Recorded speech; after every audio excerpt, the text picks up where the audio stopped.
Hello નમસ્કાર વિદ્યાર્થી મિત્રો, વેદ ડિજિટલ એજ્યુકેશનમાં આપ સર્વે વિદ્યાર્થી મિત્રોનું સહૃદય હાર્દિક સ્વાગત છે। આજે આપણે ધોરણ 9 વિષય સામાજિક વિજ્ઞાનની અંદર દ્વિતીય સામાયિક પરીક્ષાનું સરસ મજાનું પેપરનું 50 ગુણનું જે પેપર છે એનું સોલ્યુશન જોવાના છીએ। તો ખાસ ચેનલમાં નવા ચેનલ સબસ્ક્રાઇબ કરો, બાજુમાં બેલ આઇકન પ્રેસ કરો, વિડીયો લાઇક કરો, તમારા મિત્રો દોસ્તોને શેર કરો। અને હા, નવા માળખા પ્રમાણે જે વિદ્યાર્થી મિત્રોને પેપર શેટ જોતા હોય સોલ્યુશન સાથેના, તો સોલ્યુશન સાથેના પેપર શેટ તમને વિદ્યાર્થી મિત્રો મળી જશે। ક્યાંથી મળશે હું જણાવી દઉં સાથે સાથે। તો ભાઈ, નવા માળખા મુજબ ધોરણ 9 દ્વિતીય પરીક્ષાના આઈએમપી પ્રશ્નપત્રો સોલ્યુશન સાથે 30થી પણ વધારે પ્રશ્નપત્રો, તેમજ ગણિત વિજ્ઞાનમાં જે વિદ્યાર્થી મિત્રોને હજી તકલીફ પડતી હોય તો એના સંપૂર્ણ અભ્યાસક્રમના વિડીયો લેક્ચર તમારે જેટલી વાર વિડીયો જોવા હોય એટલી વાર જોઈ શકશો। આ બધું આપણી વેદ ડિજિટલ એજ્યુકેશન નામની એપ્લિકેશનમાંથી તમને પ્રાપ્ત થશે, બરાબર। આ સિવાય 12 ધોરણ સુધીના વિડીયો લેક્ચર, સ્વાધ્યાય અભ્યાસ, પરેશ સરના સમાજ વિદ્યાના વિડીયો, અસાઇનમેન્ટ, એકમ કસોટી અત્યાર સુધી લેવાયેલી, કારણ કે એમાંથી પણ ઘણું પૂછાય છે। તો ગેમ ડાઉનલોડ કરો, ત્યાં જઈને વેદ ડિજિટલ એજ્યુકેશન નામની એપ્લિકેશન ડાઉનલોડ કરી ઓપન કરશો એટલે આ પેજ ખુલે, એમાં તમારા મોબાઈલ નંબર નાખી સેન્ડ ઓટીપી કરો। 4 આંકડાનો ઓટીપી નાખશો એટલે પેડ કોર્સમાં જુદા જુદા પેડ પ્લાન અહીંથી બધું મળી જશે। એક્ઝામ પેપરમાં અત્યાર સુધી લેવાયેલી એકમ કસોટીના પેપરો, ગયા વર્ષની એકમ કસોટીના પેપરો અને તમારા દ્વારા મોકલવામાં આવેલા સરસ મજાના પેપરો અહીંયા ફ્રીમાં મળશે। 3 થી 12માં 3 થી 12 ધોરણના વિડીયો, ધોરણ પ્રમાણે પાઠવા જ વિડીયો જોઈ શકો છો। ક્લિયર? આગળ જોઈએ વિભાગે હેતુલક્ષી પ્રશ્નો, એમાં એમસીક્યુ। અંગ્રેજોએ ત્રીજો મૈસૂર વિગ્રહ કોની સાથે કર્યો? ટીપુ સુલતાન। જર્મનીમાં નાઝીવાદનો સ્થાપક કોણ હતો? હિટલર। ગુજરાતમાં સશસ્ત્ર ક્રાંતિની ભૂમિકા કોણે તૈયાર કરી હતી? અરવિંદ ઘોષ। કેન્દ્ર યાદીમાં કેટલા વિષયો સમાવિષ્ટ છે? 97। ત્યાર પછી ખાલી જગ્યા પૂરો। 19મી સદીમાં ઇંગ્લેન્ડે એશિયા અને આફ્રિકામાં વિશાળ સામ્રાજ્ય જમાવ્યું હતું। ગાંધીજીએ કોંગ્રેસના પ્રતિનિધિ તરીકે બીજી ગોળમેજી પરિષદમાં હાજરી આપી હતી। મૃદાવરણીય પ્લેટોની કુલ સંખ્યા 7 છે। ગંગા અને બ્રહ્મપુત્રનો મુખ ત્રિકોણ પ્રદેશ સુંદરવનના નામે ઓળખાય છે। ખરું ખોટું? ભારતના ન્યાયતંત્રમાં તેના સૌથી ટોચના સ્થાને વડી અદાલત છે। ખોટું? ભારતની મધ્યમાંથી કર્કવૃત પસાર થાય છે। ખરું? છોટા નાગપુરનો ઉચ્ચ પ્રદેશ છત્તીસગઢ રાજ્યમાં છે। ખોટું?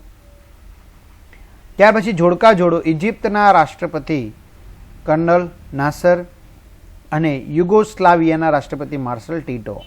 1-2 વાક્યમાં મોસમી પવનો કોને કહે છે? તો ઋતુ પ્રમાણે દિશા બદલતા પવનોને મોસમી પવનો કહે છે। ચીડના રસમાંથી શું બને છે? ટર્પેન્ટાઇન।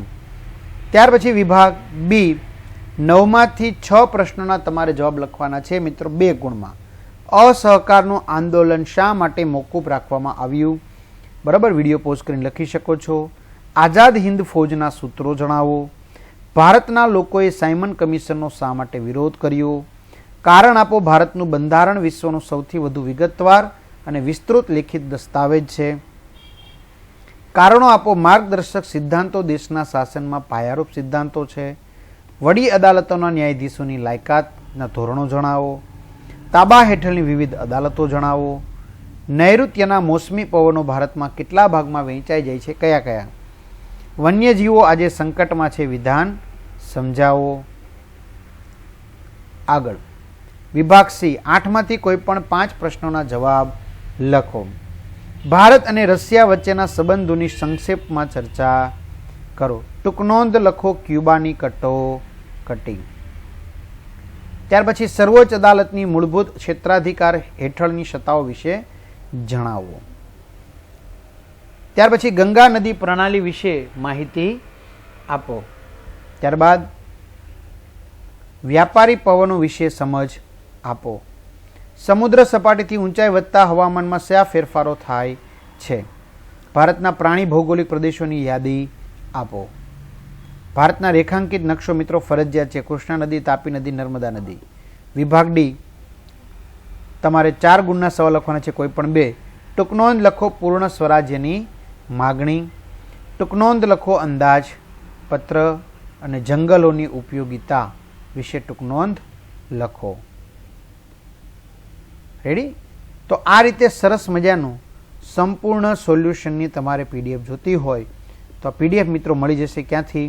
એ પેડ કોર્સમાંથી તમે મોકલેલા પેપરો જે છે જે આપણા વોટ્સએપ નંબર 9993454645 આ જે આપણો વોટ્સએપ નંબર છે એ વોટ્સએપ નંબર ઉપર મોકલેલા પેપર છે એ તમને મળી જશે. બરાબર, તો વહેલી તકે મેળવી લેજો. અહીં તમે મોકલશો, બરાબર, વ્યવસ્થિત PDF પાડીને ત્યાં તમને ફ્રીમાં મળી જશે. તો ખાસ ચેનલમાં નવા ચેનલ સબસ્ક્રાઈબ કરો, વિડીયો લાઇક કરો, તમારા મિત્રો દોસ્તોને શેર કરો અને બધાને સારા માર્ક્સ માટેની શુભકામનાઓ. Best of luck. અસ્તુ. જય હિન્દ, જય ભારત.